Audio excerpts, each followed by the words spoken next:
บุคคลใดดำรงตนด้วยสติบุคคลผู้นั้นอยู่กับความเป็นจริงดังแม่อยู่กับลูกดังจิตแม่คิดถึงลูกดังจิตแม่ปรารถนาดีกับลูกบุคคลที่มีสติจะเป็นบุคคลนั้นอยู่เรียกว่าอยู่ก็เป็นสุขไปก็เป็นสุขทำการใดๆก็เกิดความสุขสติจึงเป็นเหตุให้เกิดความสุขสติจึงเป็นเหตุให้ละความทุกข์ขณะเดียวกันสติก็เป็นเหตุให้ละความสุขรู้ว่าสุขมันไม่เที่ยงก็ไม่ให้เราเข้าไปยึดติดสติมันก็รู้ว่าทุกข์มันไม่เที่ยงไม่ให้เรายึดติดการฝึกจิตการอบรมจิตให้จิตของเราเป็นจิตผู้รู้ให้จิตเราเป็นจิตผู้รู้ให้จิตเราอยู่เหนือสุขอยู่เหนือทุกข์ให้จิตของเราไม่มีสุขไม่มีทุกข์ให้จิตเราปราศจากสุขกับทุกข์ให้จิตเราอยู่เหนือสิ่งที่เรารู้เรามีสติฝึกฝนจิตจิตของเราก็จะละสิ่งที่จิตมันรู้จิตของเราก็อยู่เหนือสิ่งที่เรารู้จิตของเราก็ไม่ตามรู้เมื่อจิตเราไม่ตามรู้อารมณ์ของเรามันก็ไม่มีอะไรทำให้เกิดความสุขไม่มีอะไรให้เกิดความทุกข์มันมีแต่คำว่าว่างเปล่าเท่านั้นเมื่อเราไปตามรู้เมื่อใดจะทำให้เราเกิดความทุกข์ทันทีเมื่อเรารู้แล้วไม่ตามรู้จะทำให้เราสบายกายสบายใจพวกเราทั้งหลายยิ่งเป็นผู้นักปฏิบัติแล้วจะไม่ตามรู้สิ่งที่รู้หัวใจของผู้ปฏิบัติไม่ตามรู้ในสิ่งที่รู้คำว่ารู้ไม่มีที่สิ้นสุดแล้วก็หาที่จบหาที่สิ้นสุดไม่ได้เพราะมันเป็นกิเลสเพราะมันเป็นตัณหาเพราะมันเป็นความอยากมันจะหลอกเราตลอดกาลเวลาหลอกเราได้ตลอดเวลาจะนอนมันก็หลอกเรา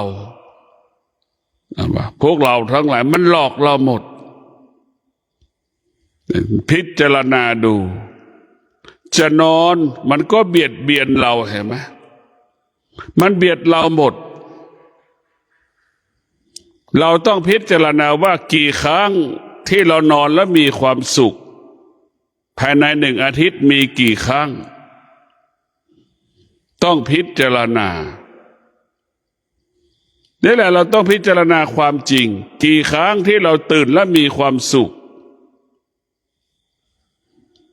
และกี่ครั้ง1 อาทิตย์เราออกจากบ้านแล้วมีความสุขมีกี่ครั้งพิจารณาดู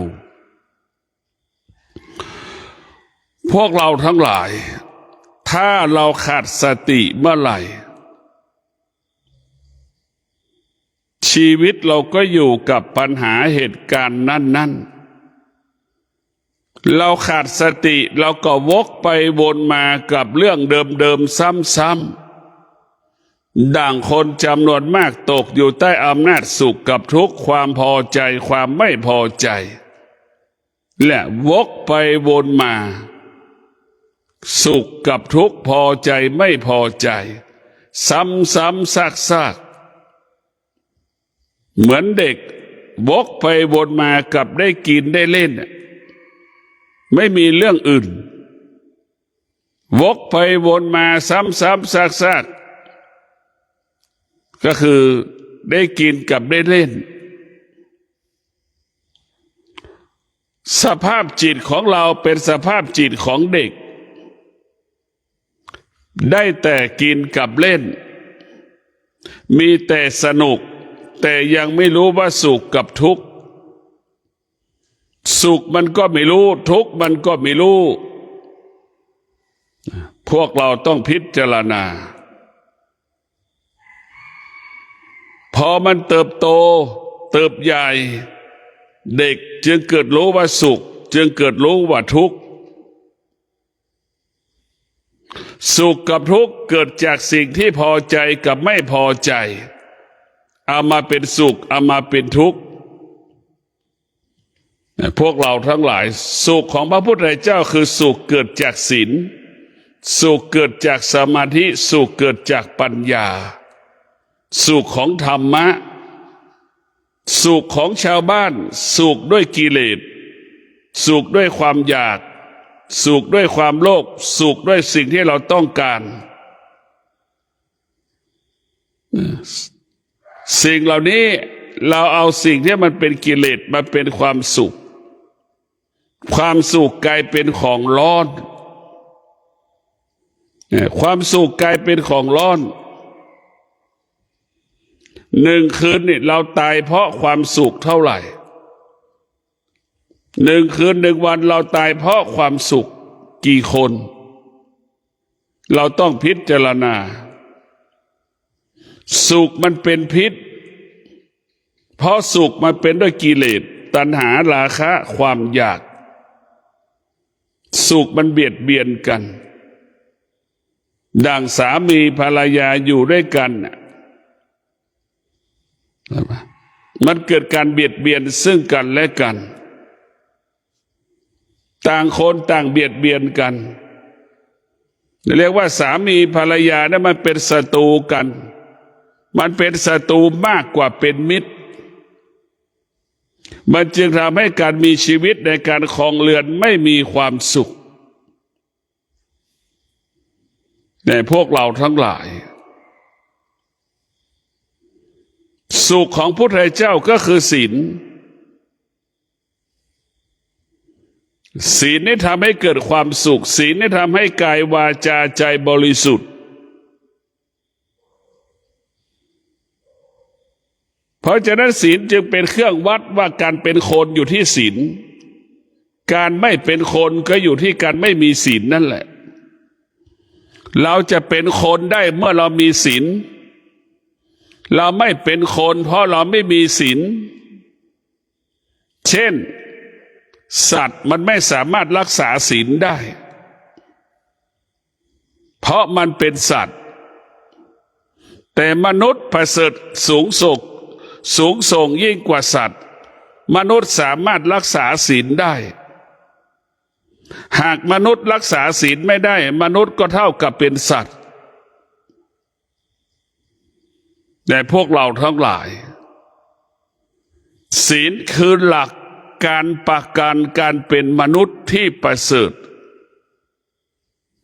มันประกันการเป็นมนุษย์เราถ้าเราดำรงตนด้วยศีลเนี่ยมันการันตีว่าเราเป็นมนุษย์ไม่เบียดเบียนชีวิตของตนเองไม่เบียดเบียนชีวิตของบุคคลอื่นไม่เบียดเบียนชีวิตสัตว์ไม่ทำลายสิ่งแวดล้อมไม่ทำลายสิ่งแวดล้อมให้ความสำคัญสิ่งที่เกี่ยวข้องกับชีวิตของเราเช่นแม่น้ำป่าไม้ภูเขาอากาศนี่แหละคือเราจะเป็นคนเพราะตรงนี้แล้วว่าศีลทั้ง5ข้อเนี่ยคุณสมบัติของการเป็นมนุษย์คนไหนสิขาดคุณสมบัติ5ข้อไม่สามารถเป็นมนุษย์ได้ถึงแม้เป็นได้เป็นมนุษย์ไม่สมบูรณ์ แต่พวกเราทั้งหลายเป็นมนุษย์ที่ไม่สมบูรณ์ศีลนี่จะทำให้การเป็นมนุษย์ที่สมบูรณ์การเป็นแม่ที่สมบูรณ์แบบก็เพราะศีลนี่แหละการเป็นพ่อที่สมบูรณ์แบบก็เพราะศีลนี่แหละการเป็นพระภิกษุสงฆ์สามเณรก็สมบูรณ์แบบก็เพราะศีลนี่แหละศีลจึงมีเป็นรากฐานของจิตของกายเราเรียกว่าศีลนะเปรียบเสมือนแม่เป็นผู้ปกป้องคุ้มครองรักษาชีวิตของเราอนาคตของเราศีลจะเป็นผู้ปกป้องคุ้มครองรักษาเทวดามันไม่สามารถปกป้องคุ้มครองรักษาได้เทวดายังมีความโลภความโกรธความหลงอยู่ในพวกเราทั้งหลายถ้าเรามีศีลแล้วเราจะยิ่งใหญ่กว่าเทวดาไม่มีเทวดาองค์ไหนศักดิ์สิทธิ์มีฤทธิ์เท่ากับเรามีศีลทั้ง5 ข้อ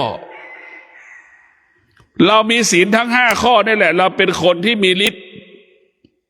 ดังแม่รักษาศีลเป็นอาจินจึงเป็นที่เคารพของลูกและเป็นที่รักของลูกเป็นแม่ต้นแบบเป็นแม่แบบอย่างของลูกแต่เราจะเห็นได้ว่าศีลนั้นสำคัญที่สุดจึงทำเลยกับว่าศีลเป็นต้นแบบเป็นแบบอย่างสัญลักษณ์ของคำว่าความดีคนดีเช่นหลวงปู่มั่นหลวงปู่มั่นก็เป็นมนุษย์แต่หลวงปู่มั่นอยู่เหนือมนุษย์เพราะหลวงปู่มั่นยึดศีลเป็นหลักหลวงปู่มั่นจึงเป็นพระที่เหนือพระสงฆ์ทั้งปวงเพราะหลวงปู่มั่นเอาศีลมาเป็นรากฐานของการพัฒนากายพัฒนาจิตจึงเอาศีลมายกระดับจิตให้จิตของเราอยู่เหนือศีลให้จิตของเราอยู่เหนือศีลแต่พวกเราทั้งหลายจิตต้องอยู่เหนือศีลจิตต้องอาศัยศีลศีลเปรียบเสมือนพาหนะที่นำพาเราไปสู่สถานที่ต่างๆถ้าเรามีศีลเราไปอยู่ที่ใดเราก็ปลอดภัยมั่นคงศีลเปรียบเสมือนศีลเปรียบเสมือนอาหารเสบียงเดินทางเรามีศีลแล้วไปอยู่ที่ใดไม่อดไม่อยากไม่ลำบากแต่พวกเราทั้งหลายศีลเปรียบเสมือนอาวุธและเครื่องมือกำจัดความชั่วทั้งปวงเป็นเครื่องมือศีลเปรียบเสมือนเครื่องมือก็คือมีดจอบเสียมเลื่อยเห็นไหมพวกเราทั้งหลายเป็นเครื่องมือ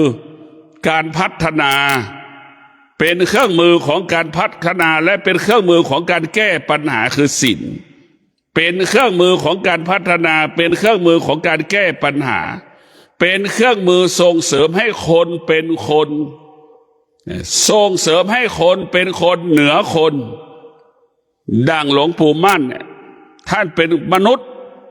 ท่านอยู่เหนือมนุษย์ทั้งโลกท่านเป็นมนุษย์ท่านอยู่เหนือมนุษย์ทั้งประเทศไทยเราก็เพราะศีลนี่แหละพวกเราทั้งหลายผู้ที่มีสติจึงเป็นรู้แล้วว่าศีลนี่เป็นคู่กับสติบุคคลที่มีสติที่สมบูรณ์สติจึงบังคับจิตให้อาศัยศีลทั้ง5 ข้อสติจะบังคับศีลให้รักษาศีลบังคับสติให้อาศัยศีลเอาศีลมาควบคุมจิตสติมันจะบังคับให้เอาศีลมาควบคุมจิตให้จิตอาศัยศีลเพราะฉะนั้นเมื่อจิตอาศัยศีลจิตนั้นก็บริสุทธิ์จิตนั้นบริสุทธิ์เช่นเรามีสามี แล้วมีภรรยาแล้วก็เป็นสามีภรรยาที่บริสุทธิ์เป็นที่ไว้ใจเชื่อใจซึ่งกันและกันมอบความสุขให้กันและกันก็คือโดยการรักษาศีลนี่แหละสามีรักษาศีลภรรยามีความสุขภรรยารักษาศีลสามีมีความสุขพ่อแม่รักษาศีลลูกมีความสุขเพราะฉะนั้นเราจะมอบความสุขก็ให้เรารักษาศีลนี่แหละเป็นการมอบความสุขให้กับบุคคลอันเป็นที่รักของเราบุคคลที่เป็นที่เคารพรักของเราก็คือการรักษาศีลเพราะศีลเป็นเหตุให้เกิดความสุขศีลเป็นเหตุให้เกิดคำว่ามั่นคงเมื่อเราปรารถนาให้ลูกมีชีวิตที่มั่นคงผู้เป็นพ่อเป็นแม่ก็บอกสอนอบรมลูกให้ดำรงตนด้วยศีลเมื่อลูกคนไหนดำรงตนด้วยศีลชีวิตลูกคนนั้นก็มั่นคงปลอดภัยยั่งยืนครอบครัวใดดำรงตนด้วยศีลครอบครัวนั้นก็มั่นคงและงอกงามองค์กรใดรักษาศีลองค์กรนั้นจะมั่นคงเจริญรุ่งเรืองงอกงามเราจะเห็นได้ว่าศีลนั้นมีความสำคัญเวลานี้ประเทศชาติของเราประชาชนของเรามันล่วงละเมิดศีลการล่วงละเมิดศีลคือการทำลายประเทศชาติของเราทำลายประเทศของเราทำลายชาติของเราทำลายครอบครัวของเราทำลายความเป็นอยู่ของเราเราต้องช่วยกันรักษาศีลก็คือการช่วยชาติช่วยเหลือชีวิตตนเองช่วยเหลือครอบครัวตนเองช่วยเหลือชุมชนของตนเองเพราะนั้นศีลว่าด้วยการจัดระเบียบศีลว่าด้วยการจัดระเบียบในพวกเราศีลว่าด้วยการจัดระเบียบการดำเนินชีวิตของประชากรโลกว่าด้วยการจัดระเบียบการดำเนินชีวิตการเป็นพ่อแม่การเป็นสามีการเป็นภรรยาการเป็นนายจ้างการเป็นลูกจ้างการเป็นข้าราชการที่ดีต้องประกอบไปด้วยคุณสมบัติศีลทั้ง5 ข้อแต่พวกเราทั้งหลายเราจะรู้แล้วว่าศีลนั้นมันไม่ใช่เรื่องของศาสนาศีลนั้นเป็นเรื่องของคนทุกๆคนทุกคนเกิดมาแล้วต้องประกอบไปด้วยศีลทั้ง5 ข้อไม่มีใครอาจปฏิเสธว่าฉันไม่มีศีลทั้ง5 ข้อไม่มีใครอาจปฏิเสธได้ถ้าเรายังสุด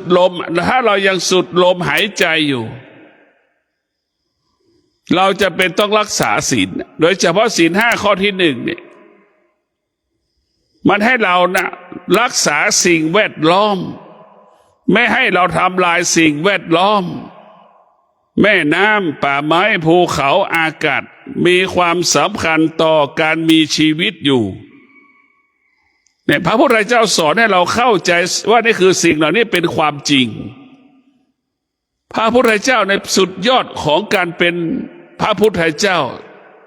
เอาสรรพสิ่งทั้งปวงรู้ว่าสรรพสิ่งทั้งปวงมีความสำคัญมีความจำเป็นต่อกันและกันไม่มีสิ่งไหนสำคัญอีกสิ่งหนึ่งไม่มีสิ่งใดสำคัญกับอีกสิ่งหนึ่งก็ไม่มีพระพุทธเจ้าจึงเห็นองค์รวมว่าทุกสิ่งทุกอย่างมีความสำคัญมีความจำเป็นเสมอเหมือนกันหมดดั่งตาของเราก็มีความสำคัญดั่งหูของเราหูของเราก็มีความสำคัญเหมือนดั่งตาทั้งหูทั้งตาก็มีความสำคัญดั่งจมูกทั้งจมูกและหูตาก็มีความสำคัญดั่งลิ้นสัมผัสรสชาติอาหารมันเกี่ยวข้องกันหมดแต่พวกเราทั้งหลายมันสัมพันธ์กันหมดมันไม่มีสิ่งใดสิ่งหนึ่งยิ่งใหญ่กว่าสิ่งหนึ่งดีกว่าสิ่งหนึ่งมันไม่มีในพวกเราทั้งหลายแม้กระทั่งธรรมะพุทธเจ้าก็ยังจะเป็นต้องอาศัยจิต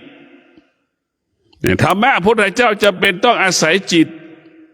ยังพึ่งพาจิตฝึกฝนจิตดังที่บอกแล้วว่า ดั้งเดิมจิตดั้งเดิมเป็นจิตของผู้ไม่รู้จิตดั้งเดิมเป็นจิตของผู้ไม่รู้เรื่องธรรมะจิตดั้งเดิมมนุษย์รู้แต่เรื่องธรรมชาติจิตดั้งเดิมมนุษย์รู้แต่เรื่องธรรมชาตินะจิตดั้งเดิมของมนุษย์นั้นรู้แต่เรื่องธรรมชาติให้เราเข้าใจจิตดั้งเดิมของมนุษย์รู้เรื่องธรรมชาติจิตมันไม่รู้เรื่องธรรมะจิตมนุษย์กับจิตสัตว์ก็เป็นเช่นนั้นสัตว์มันก็รู้แบบสัตว์มนุษย์ก็รู้แบบมนุษย์ถ้ามนุษย์เกิดมาแล้วไม่ได้อบรมสั่งสอนรู้เรื่องศีลสมาธิปัญญาไม่รู้เรื่องศาสนาแล้วมนุษย์ก็ไม่แตกต่างจากสัตว์สัตว์มันก็เป็นผู้ไม่รู้คนเกิดมาก็เป็นผู้ไม่รู้เสมอเหมือนกันหมดคนจึงประเสริฐกว่าสัตว์เลิศกว่าสัตว์ก็เพราะคนดำรงตนด้วยศีลไม่เบียดเบียนกันไม่ทำร้ายกันแล้วว่าศีลนั้นจะให้คนเมตตาต่อกันให้เสียสละแบ่งปันวัตถุสิ่งของต่างๆช่วยเหลือเกื้อกูลซึ่งกันและกันแต่พวกเราทั้งหลายสติมันจะบังคับให้เรารักษาศีลสติมันจะบังคับให้เรานั่งสมาธิสติจะบังคับให้เรานั่งสมาธิในพวกเราไม่นั่งไม่ได้มันไม่มีความสุขสติมันจะบอกให้เรานั่งสมาธิพอเรานั่งสมาธิเราจะรู้แล้วว่าจิตมันมีความสุขจิตมันจะมีความสุขกับการนั่งสมาธิเพราะจิตมันเข้าถึงความสงบจิตจึงรู้ว่าความสงบเนี่ยเป็นความสุขสูงสุดของมนุษย์ที่เกิดมาเป็นมนุษย์เนี่ยมนุษย์ที่มีกิเลสเข้าถึงความสงบมนุษย์พวกนั้นจะรู้แล้วว่าความสุขใดๆบนโลกใบนี้เท่ากับสุขที่เกิดจากความสงบไม่มีความสุขที่เกิดจากความสงบเป็นสุขที่บริสุทธิ์เหมือนกินดอกไม้ส่งจากต้นไม้ส่งกลิ่นหอมมันกระทบจมูกมันเป็นความสุขที่บริสุทธิ์เราต้องพิจารณาว่าสุขของความสงบกับสุขเกิดจากมนุษย์เกิดจากวัตถุสิ่งของต่างๆมันแตกต่างกันสุขด้วยจิตสุขด้วยจิตที่สงบสุขที่เกิดจากการนั่งสมาธิเข้าถึงความสงบมันเป็นสุขที่ชาวต่างชาติหลงไหลเราจะสังเกตได้ธรรมชาติของชาวต่างชาติเนี่ยมันจะเสวยความสุขที่มีตัวมีตนแต่พอมันมานั่งสมาธิแล้วมันจึงรู้ว่าความสุขที่เกิดจากการนั่งสมาธิเกิดจากสมาธิประเสริฐกว่าวัตถุสิ่งของใดๆแต่เป็นสุขที่มีค่าเป็นสุขที่ประเสริฐสุขนั้นปราศจากวัตถุสิ่งของใดๆต่างๆเพราะฉะนั้นพวกเราทั้งหลายการดำเนินชีวิตของเรานั้นเราต้องอาศัยสติคนที่มีสติเปรียบเสมือนคนที่มีบ้านอยู่มีความสุขคนที่มีสติเปรียบเสมือนคนที่มีเงินไปเช่าหอพักอยู่มีความสุขคนที่มีสติเปรียบเสมือนคนตื่นมาทุกเช้ามีข้าวกินอาหาร3 มื้อก็มีข้าวกินทั้ง3 มื้อนั่นคือคนที่มีสติเปรียบเสมือนความสุขแต่คนที่มีบ้านอยู่ไม่ต้องเล่ร่อนนะมั้ยคนที่มีสติก็ไม่เปรียบเสมือนมีอาหารที่สมบูรณ์น่ะสติมันจะเกิดคำว่าสมดุลสมบูรณ์ ตัวสติมันจะเป็นสติเนี่ยมันเป็นนักจัดการบริหารชีวิตของเราในสติถ้าสติมันมีตัวมีตนสติก็เปรียบเสมือนแม่นั่นแหละจิตก็เปรียบเสมือนลูกแม่ต้องอบรมลูกแม่ใส่ใจลูกแม่ปรารถนาดีต่อลูกสติก็เป็นเช่นนั้นปรารถนาดีต่อจิตอยากให้จิตนั้นอยู่มีความสุขเหมือนแม่ให้อยากปรารถนาให้ลูกมีความสุขแต่พวกเราได้เข้าใจว่าสติมันจะบังคับให้เราอยู่กับความเป็นจริงเมื่อเรามีสติเราจะทำความชั่วไม่ได้มันจะทำแต่ความดีเท่านั้นมันจะแสวงหาความสงบเท่านั้นถ้าเรามีสติ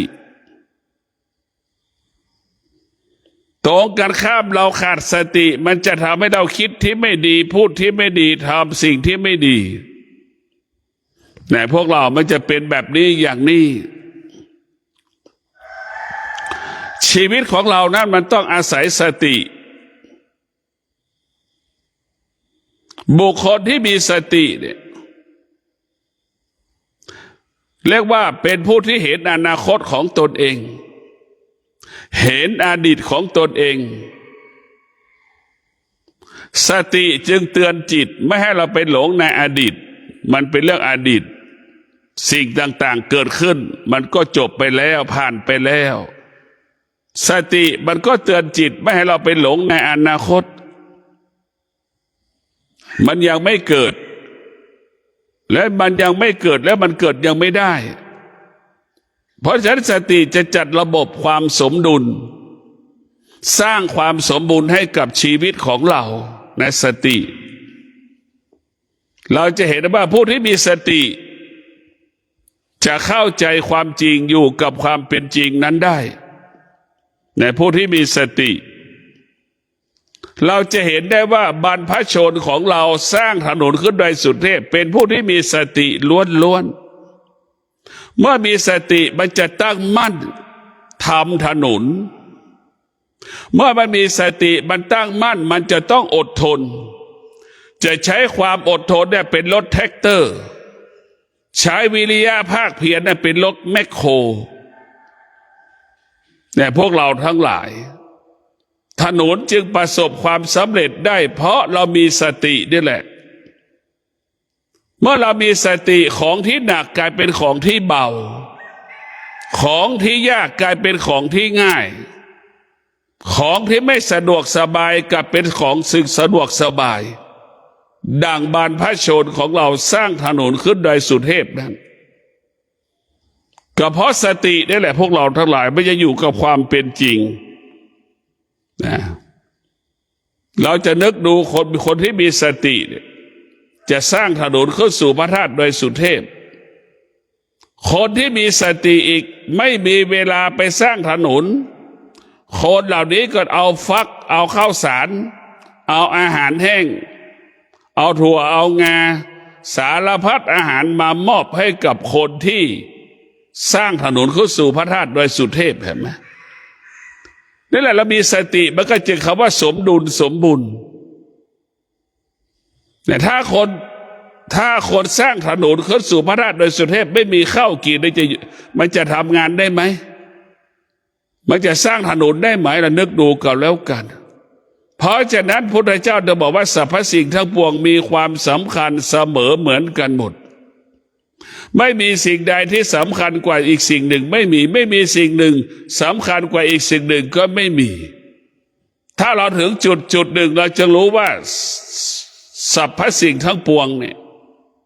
เสมอเหมือนกันหมดเกิดความเสื่อมเสมอเหมือนกันหมดเรียกว่าเกิดความเสื่อม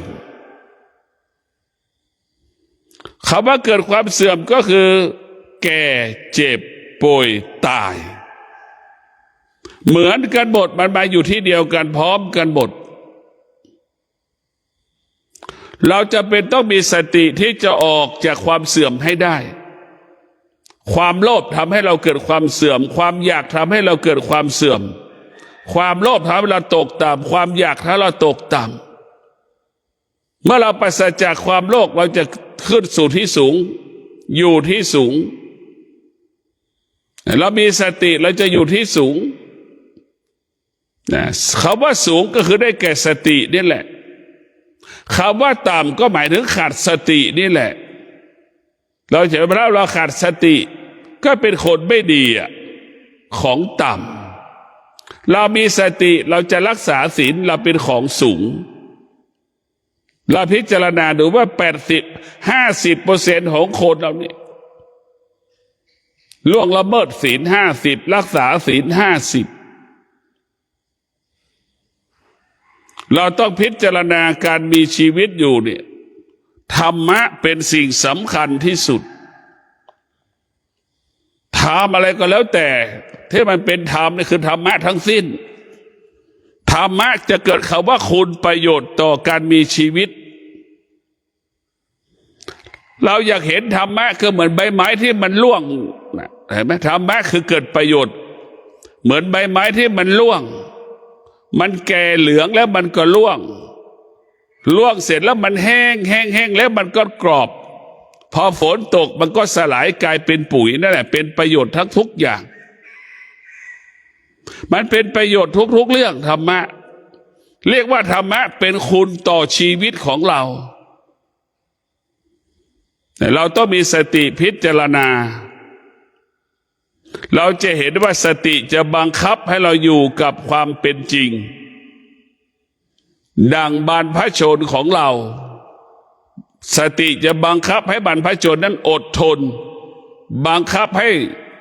บรรพชนของเรามีวิริยะภาคเพียรจนถึงที่สุดก็คือสร้างถนนสู่พระธาตุโดยสุเทพประสบความสำเร็จก็เพราะสตินี่แหละพวกเราทั้งหลายสติจะทำให้เราบรรลุเป้าหมายบุคคลที่มีสติก็เหมือนบุคคลที่มีตาดีเห็นความจริง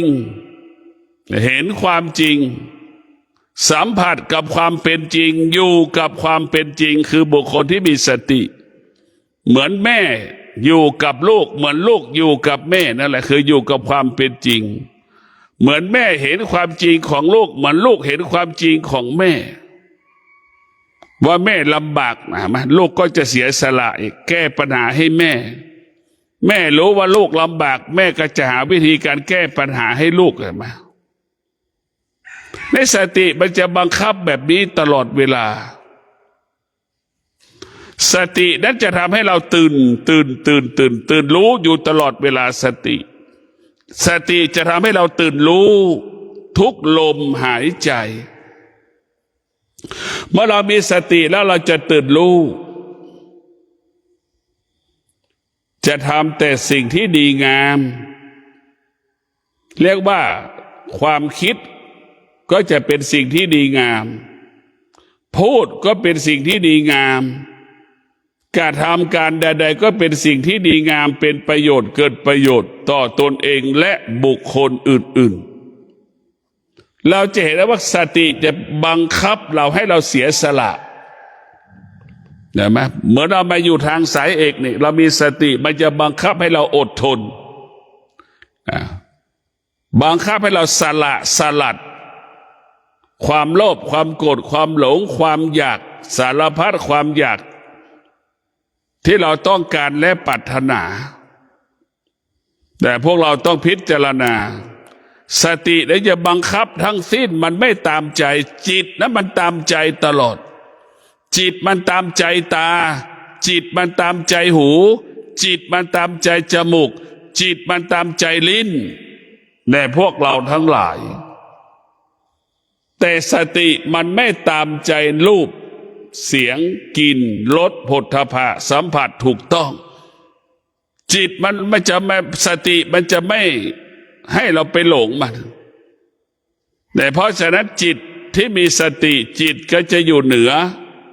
รูปรสกลิ่นเสียงรูปรสกลิ่นเสียงไม่มีค่าไม่มีความหมายสำหรับจิตของผู้รู้ เพราะจิตของผู้รู้ว่าสิ่งที่เรารู้มันไม่เที่ยงรู้ว่าสิ่งที่เราได้ครอบครองก็เป็นสิ่งที่ไม่เที่ยงคือมันเปลี่ยนแปลงตลอดเวลานะพวกเราพระพุทธเจ้าจึงสรรเสริญให้บุคคลที่มีสติแม่มีสติก็จะเป็นแม่ที่ดีของลูกใช้เงินแบบประหยัดใช้เงินบัตรยัดพวกเราทั้งหลาย